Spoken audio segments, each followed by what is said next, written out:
Greetings, friends, and welcome to the woods.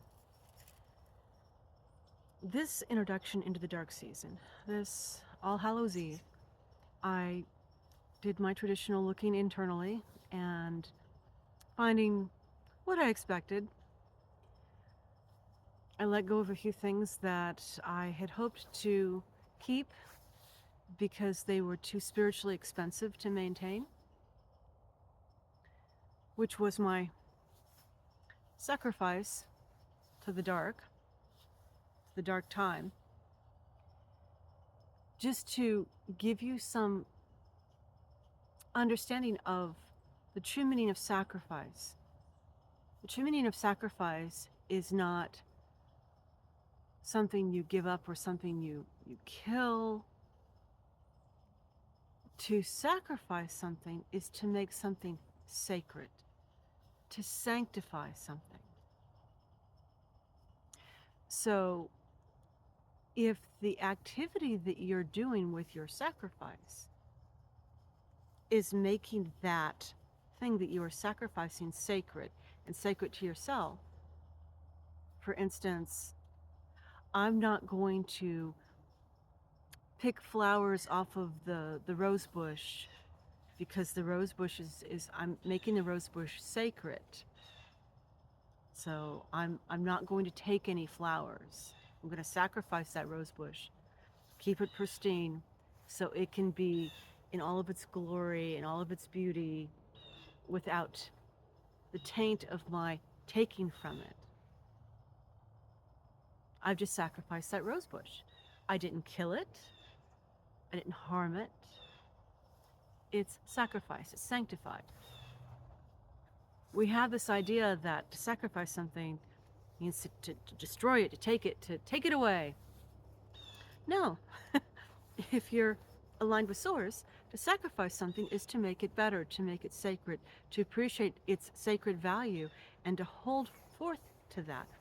If you sacrifice yourself, you acknowledge that your body is sacred, you're going to take care of it, you're going to hold it in sacred trust, you're going to honor its spirit above all else, and your alignment with Source above all else, and there you've sacrificed yourself.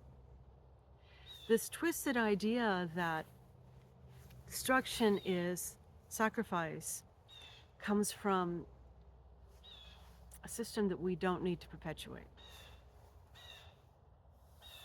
And there are reasons for it.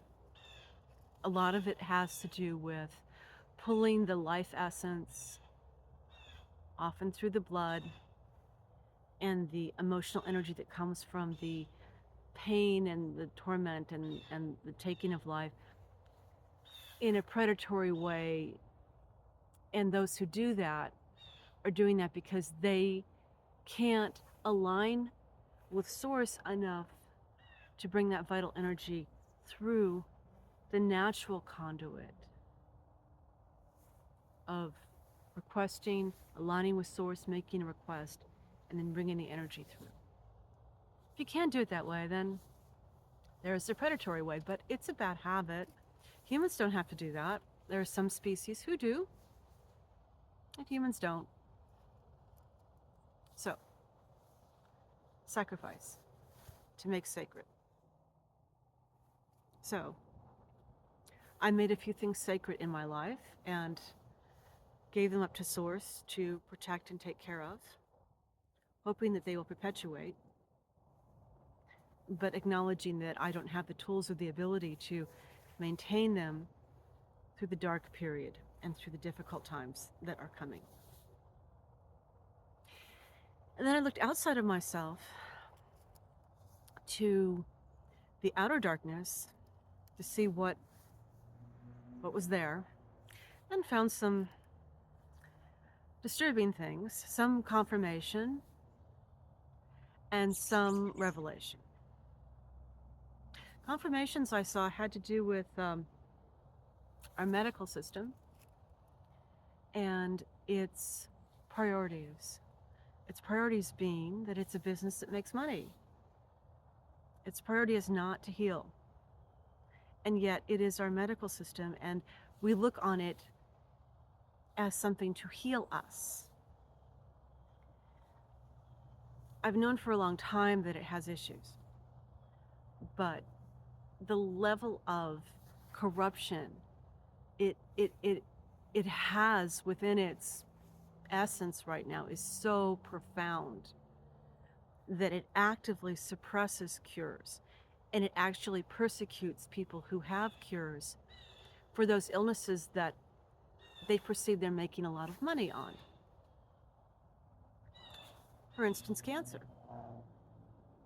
There's a phenomenal amount of success happening right now with people who are treating cancer, many cancers, as a parasite. I've experienced that success myself, and I've known others who have. And as long as they stick with the protocol of getting rid of the blood-borne nanoparasites in their body, the cancer retreats. The problem is, the cure is so inexpensive and non-toxic. It doesn't produce horrible side effects. It can't be monetized in the same way as the current treatments have. The current treatments make an incredible amount of money for those who provide. Not just the treatments themselves, but the side effects. What happens when the family of someone who has suppressed the true cures for these diseases, when their family members get sick? What do? I don't understand the short-sightedness of keeping us at an artificially low level of capacity for healing. I don't understand. I truly don't. Cancer is one example, but there are many. And many people are beginning to wake up as the planet raises its vibration and we are beginning to understand who we really are and where we really come from. Many people are beginning to see really what they're dealing with. And it's dismaying. Other thing I've noticed that in the darkness around us is the true cause of what we call PTSD, which is, and I've talked about this before, I've had vague hints as to what it is, but because the spiritual understanding of psychology and medicine is artificially kept very low, the treatments and cures for these things are elusive. It can be done, although our current science would say that it can't, and would offer you pills to dampen the symptoms. It can be cured. It can be mended. But you have to know how. I've been looking at what causes these problems, and I've been looking at what fixes them.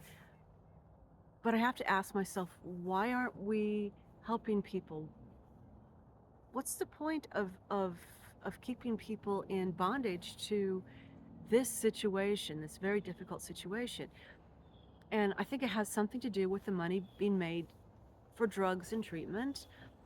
And I think that there's something else at work as well that has to do with the power that you can get. We've talked about parasites. The power you can get from those who are damaged. And I've been given insight into the specific workings of that. But it's involved. And this is a very gray day. Let's talk about it when we have more sunlight and when the mood is a bit lighter. And welcome to the woods.